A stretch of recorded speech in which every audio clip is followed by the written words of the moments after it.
Un sistema en un ser vivo es el conjunto de estructuras y órganos que trabajan juntos para realizar funciones fisiológicas. En este caso hablaremos del sistema digestivo, el cual tiene como función permitir el ingreso de alimentos y su transportación por los órganos dentro de nuestro cuerpo para su nutrición. El sistema está conformado por el tracto digestivo y por algunos órganos accesorios e inicia por la boca, en la que por masticación ocurre la digestión física y por la mezcla de alimento con saliva ocurre la digestión química. Esto último se da por la enzima amilasa, la cual digiere los carbohidratos en la boca y es producida por las glándulas salivales. Esta mezcla de saliva con alimento, llamada el bolo alimenticio, pasa por la faringe, que tiene como función pasar el bolo al de la boca hacia el estómago, al igual que el oxígeno del ambiente hacia los pulmones y también conectar la faringe con las fosas nasales. Al pasar el alimento por la faringe existe una estructura llamada epiglotis, la cual nos protege de graves complicaciones, como por ejemplo alguna neumonía por aspiración, ya que esta estructura llamada epiglotis cierra la tráquea e impide la entrada de alimento dentro, al igual que cuando se respira impide la entrada de aire en el tracto digestivo. Ahora pasaremos por la estructura del esófago. El esófago tiene distintos tipos de movimiento, más bien conocido como la peristalsis, que es una serie de contracciones musculares que ayudan a transportar el bolo alimenticio a través de las diferentes estaciones del tracto digestivo. La peristalsis se compone de 3 tipos de ondas peristálticas. La primera se llama onda peristáltica primaria, que ocurre cuando el bolo alimenticio ingresa al esófago durante la deglución. La onda peristáltica secundaria se refiere a cuando la peristalsis es activada por la distensión esofágica. Es principalmente hecha para el vaciamiento de los restos de una deglución anterior. Por último, la onda peristáltica terciaria son más bien como construcciones que son simultáneas, aisladas y también disfuncionales. Pues al parecer no tienen una función fisiológica conocida, pero se observan con mayor frecuencia en personas de edad avanzada. El esófago atraviesa distintas cavidades. Primeramente corre detrás de la tráquea, que es la vía aérea, también detrás del corazón, y además está por delante de la columna vertebral. Y justo antes de ingresar al estómago, atraviesa el diafragma, que es el músculo que divide lo torácico con lo abdominal. Ahora procederemos a explicar la estructura del estómago. El estómago está conformado por 5 distintas partes. La primera, el cardias, que es lo que divide el esófago con el estómago. La segunda parte es el fondo, que es la parte superior del estómago próxima al cardias. Después, en el medio, tenemos al cuerpo, que es la parte principal del estómago, entre las partes superiores e inferiores.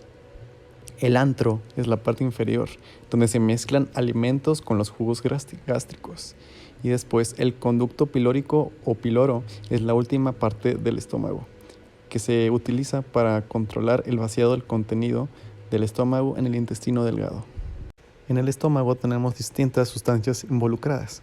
La primera de ellas es el moco, que es como una capa protectora para el estómago que la protege de las lesiones causadas por el ácido gástrico y las enzimas.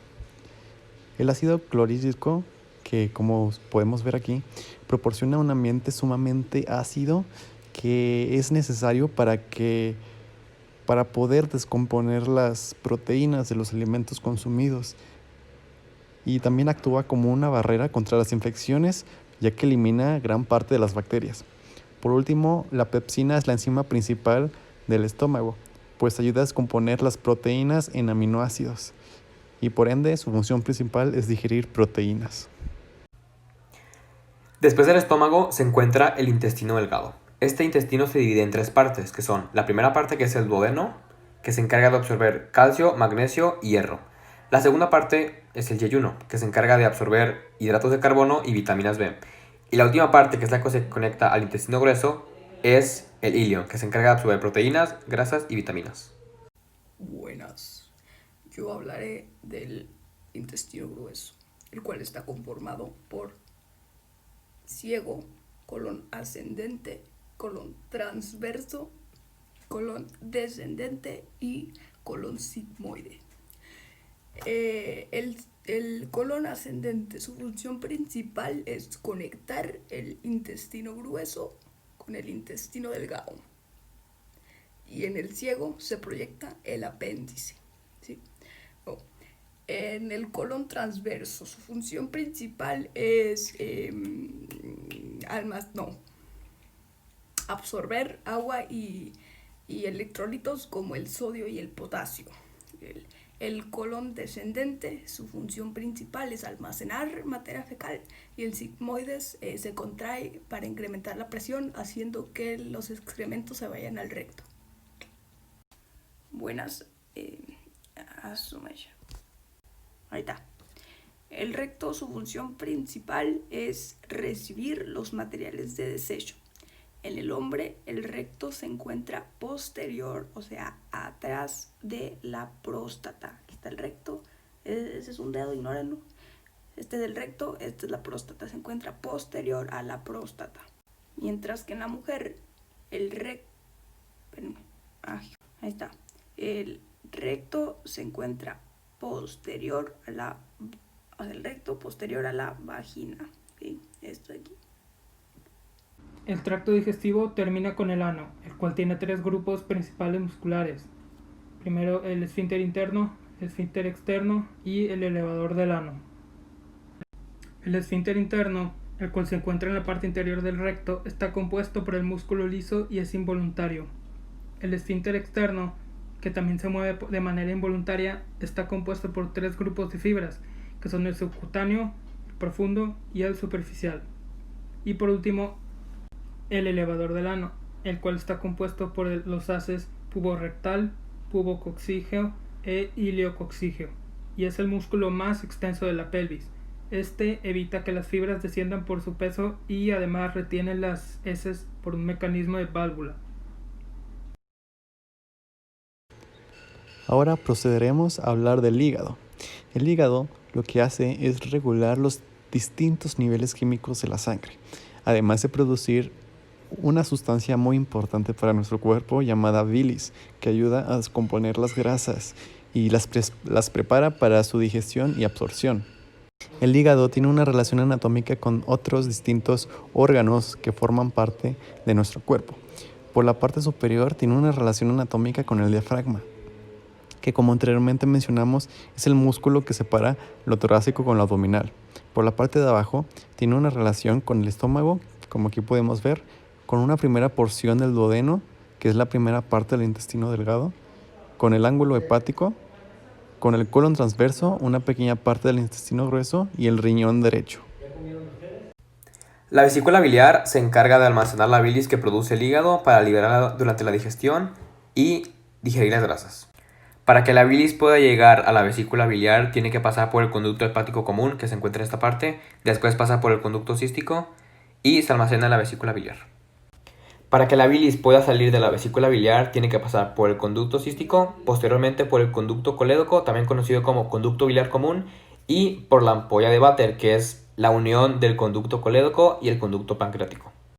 Esta ampolla desemboca en el duodeno y la rodea el esfínter de Oddi, que se encarga de permitir o no permitir el paso de la bilis hacia el intestino delgado para que se lleve a cabo la digestión de grasas. Ahora pasaré a hablar del páncreas, que es este de aquí. El páncreas tiene 2 funciones: función endocrina y exocrina. La endocrina produce hormonas como la insulina y el glucagón, mientras que la exocrina produce enzimas como la amilasa y la lipasa. Gracias. El sistema digestivo tiene 5 principales enzimas. La primera es la amilasa, que se encarga de disolver carbohidratos. Se produce en las glándulas salivales y en el páncreas y se libera en la boca, páncreas, y cuando el páncreas está muy inflamado se libera en la sangre. Después tenemos 3 enzimas que se encargan de degradar las proteínas de los alimentos. La primera es la pepsina, que se produce en el estómago y de igual manera se libera en el estómago. La segunda es la quimotripsina, que se produce en el páncreas y se libera en el intestino delgado. Y la tercera es la tripsina, que de igual manera se produce en el páncreas y se libera en el intestino delgado. Y por último tenemos la lipasa, que se encarga de separar las grasas de los alimentos para que se puedan consumir. Se produce en el páncreas y también actúa en el intestino delgado. En esta imagen puedo identificar que la estructura que está agarrando esta herramienta es el ducto ligado y esta estructura que está debajo de la herramienta es la arteria hepática. También se puede ubicar el lecho hepático justamente donde es señalado en la imagen. Después se aprecia que el lugar de donde viene la hemorragia es de la arteria mesentérica. También podemos apreciar el mesenterio, que es esta parte de amarillo, que es la que se encarga de nutrir al intestino delgado. Y posteriormente también se puede apreciar el mesenterio lleno de sangre. Y finalmente podemos ubicar la arteria mesentérica superior en esta parte, que como ya se mencionó, es de donde proviene la hemorragia en esta operación. Gracias por su atención.